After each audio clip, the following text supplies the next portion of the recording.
नमस्कार। आज फाल्गुन कृष्ण पक्ष की एकादशी है।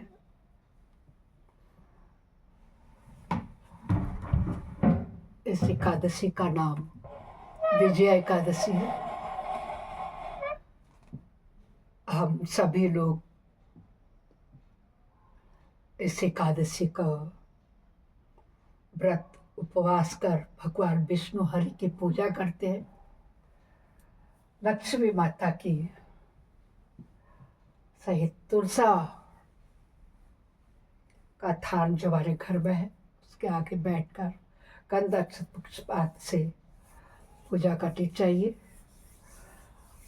भगवान की पूजा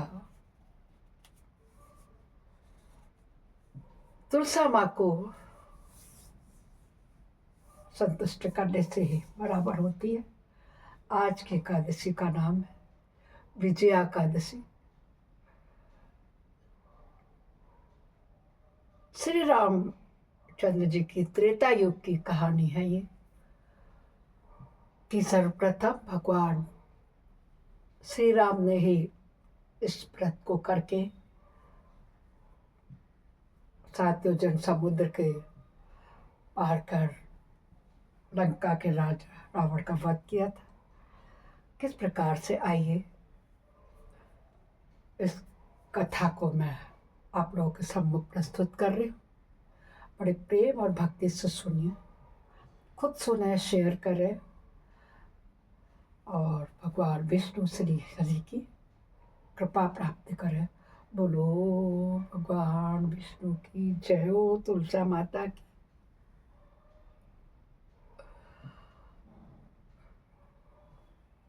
श्री कृष्ण कहते हैं, हे अर्जुन, फागुन मास के कृष्ण पक्ष की एकादशी का नाम विजया है। इसके व्रत के प्रभाव से मनुष्य को विजय श्री मिलती है। इस विजया एकादशी के महात्म के श्रवण, पठन और पाठन से सभी पापों का अंत हो जाता है। एक बार देवर्षि नारद ने जगत पिता ब्रह्मा जी से कहा, हे ब्रह्मा जी, आप मुझे फागुन माह के कृष्ण पक्ष की विजया एकादशी का व्रत तथा उसकी विधि बताने की कृपा करें। नारद जी की बात सुनकर ब्रह्मा जी ने कहा, नारद जी ब्रह्मा जी के पुत्र थे ना, तो ब्रह्मा जी ने कहा, हे पुत्र, विजया एकादशी का उपवास पूर्व के पापों तथा वर्तमान के पापों को नष्ट करने वाला है। इस एकादशी का विधान मैंने आज तक किसी से नहीं कहा है, परंतु तुमने पूछा तो मैं तुम्हें बताता हूँ। यह उपवास करने वाले सभी मनुष्यों को विजय प्रदान करती है। अब श्रद्धा पूर्वक कथा का श्रवण करो। श्री राम जब 14 वर्ष का वनवास मिला ना श्री रामचंद्र जी को, तब वो अपने भ्राता लक्ष्मण और सीता जी के सहित पंचवटी में निवास करते थे। उस समय महापापी रावण ने सीता का हरण कर लिया और अपने लंका में ले जाकर अशोक वाटिका के नीचे उनको रख दिया। बहुत बड़ा पंडित राजा रावण था। सीधे अपने महल में ले जा करके स्त्री का अपमान नहीं किया उनने, ससम्मान कहा कि अपनी इच्छा से जब तुम बनो तब मेरी रानी बनो।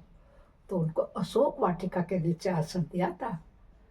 रावण जैसा प्रकांड पंडित आज तक ना हुआ है ना होगा। तो दोस्तों, जब सीता का हरण हो गया तो इस दुखद घटना से श्री राम जी तथा लक्ष्मण जी अत्यंत दुखी हुए और सीता जी की खोज में वन वन भटकने लगे। जंगल जंगल में घूमते हुए वे मरणासन्न जटायु के पास पहुंच गए। सबको रामलीला पता है, सबके घरों में रामायण है, सबने पढ़े होंगे। हिंदू धर्म में रामायण ठीक उसी प्रकार जैसे मुसलमानों के धर्म में, मुस्लिम धर्म में कुरान शरीफ का पढ़ना आवश्यक है, ऐसे रामायण का होना और उसका अध्ययन करना आवश्यक है। तो आप सभी लोगों को पता होगा कि सीता का हरण करने से राम लक्ष्मण बहुत दुखी हुए।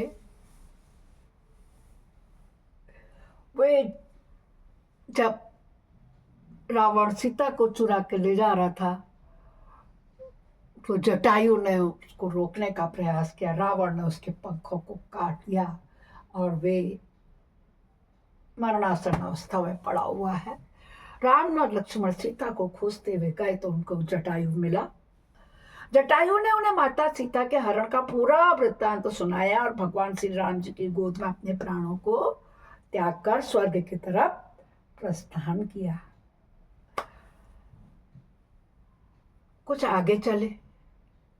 श्री राम और लक्ष्मण को सुग्रीव के साथ मित्रता हो गई और वहां उन्होंने बाली का वध किया। श्री राम भक्त हनुमान जी ने लंका में जाकर माता का सीता का पता लगाया। माता से श्री राम जी तथा महाराज सुग्रीव की मित्रता का वर्णन सुनाया। वहां से लौटकर हनुमान जी ने श्री रामचंद्र जी के पास आकर अशोक वाटिका का सारा वृत्तांत सीता जी का रामचंद्र जी को सुना दिया। सब हाल जानने के बाद श्री रामचंद्र जी ने सुग्रीव जी की सहमति से बानरों और भालुओं की सेना सहित लंका की तरफ प्रस्थान किया।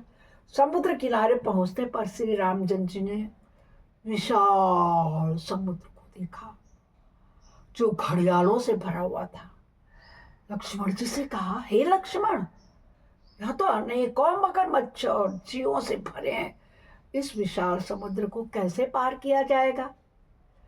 प्रभु श्री राम की बात सुनकर लक्ष्मण जी ने कहा, भ्राताश्री, आप पुराण पुरुषोत्तम आदि पुरुष श्री राम है। आपसे कुछ भी विलुप्त नहीं है। यहाँ से आधा योजन दूर कुमारी द्वीप में वक्तालभ्य मुनि का एक आश्रम है। वे अनेक नाम के ब्रह्माओं के ज्ञाता हैं। वे ही आपकी विजय के उपाय को बता सकते हैं। अपने छोटे भाई लक्ष्मण के से वचनों को सुन श्री राम जी वक्तालभ्य ऋषि के आश्रम में गए और उन्हें प्रणाम करके एक ओर बैठ गए। अपने आश्रम में श्री राम को आया देख महर्षि वक्तालभ्य ने पूछा, हे श्री राम, आपने किस प्रयोजन से मेरी कुटिया को पवित्र किया? आप कृपा करके अपना प्रयोजन कहें। मुनि के मधुर वचनों को सुनकर श्री राम ने कहा, हे ऋषिवर, मैं सेना सहित यहाँ आया हूँ और राक्षस राज रावण को जीतने की इच्छा से लंका जा रहा हूँ।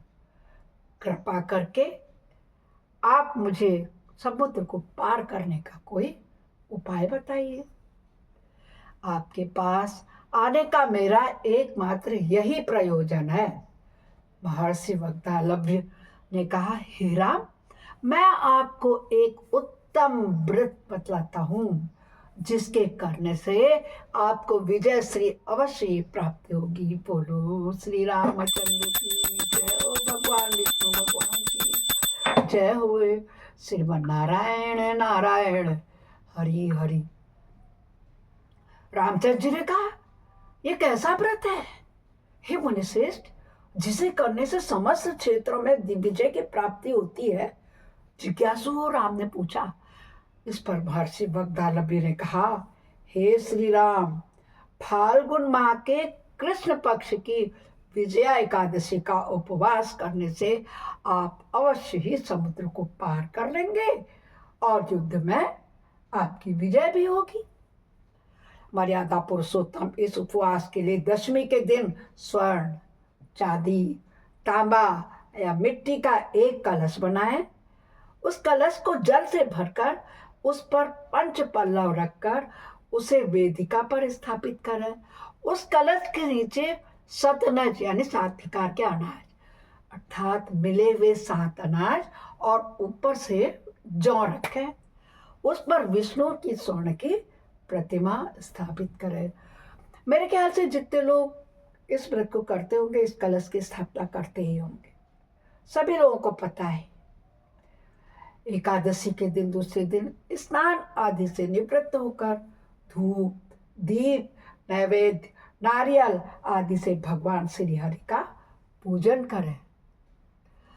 भगवान श्री हरि का पूजन करने से, इस प्रकार कलश स्थापना करने से भगवान श्री हरि प्रसन्न होते हैं, अति प्रसन्नता को प्राप्त करते हैं।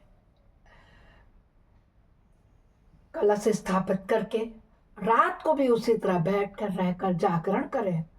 द्वादशी के दिन नदी या तालाब के किनारे स्नान आदि से निवृत्त होकर उस कलश को ब्राह्मण को दे दे। दशरथ नंदन, यदि आप इस व्रत को सेनापतियों के साथ करेंगे तो अवश्य ही विजय श्री आपका वरण करेगी।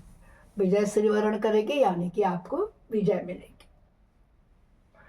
मुनि के वचन सुन तब श्री रामचंद्र जी ने विधि पूर्वक विजया एकादशी का व्रत किया और इसके प्रभाव से राक्षसों के ऊपर उनकी विजय प्राप्त हो गई। श्रीमन नारायण नारायण हरि हरि।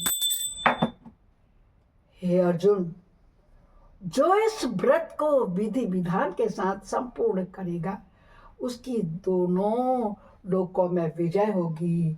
श्री ब्रह्मा जी ने अपने पुत्र नारद जी को कहा कि जो इस व्रत का महत्व का श्रवण करता है या पढ़ता है उसे फिर वाजपेयी यज्ञ के फल की प्राप्ति होगी। ऐसा भगवान रामचंद्र जी को इसी फाल्गुन मास की कृष्ण पक्ष की एकादशी का व्रत के पुण्य से फल की प्राप्ति हुई। तो दोस्तों, आप सब लोग भी इस व्रत को कर रहे हैं तो श्रद्धा पूर्वक प्रेम पूर्वक करके करें। बोलो तुलसा मैया की, नारायण भगवान विष्णु भगवान की जय हो। श्रीमन नारायण नारायण हरि हरि, जय जय नारायण नारायण हरि हरि।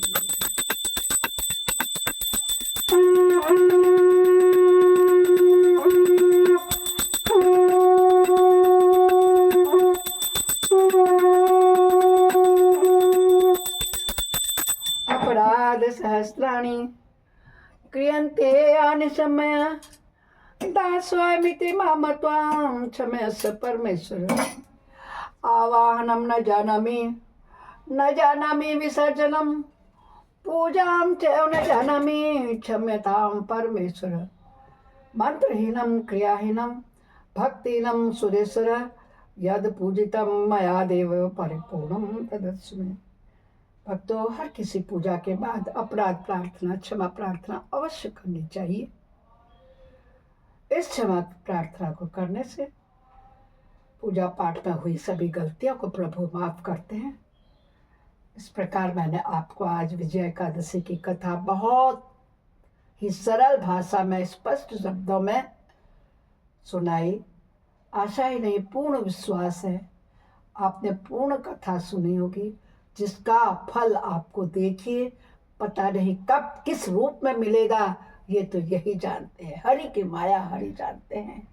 लेकिन हाँ, यदि आपको ये कथा कुछ समझ में आई हो ना, तो जरूर अपने किसी भाई बंधु परिचित मित्र को शेयर करें, जिससे उसका भी कल्याण हो जाए। बोलो श्री कृष्ण चंद्र भगवान की जय होवे।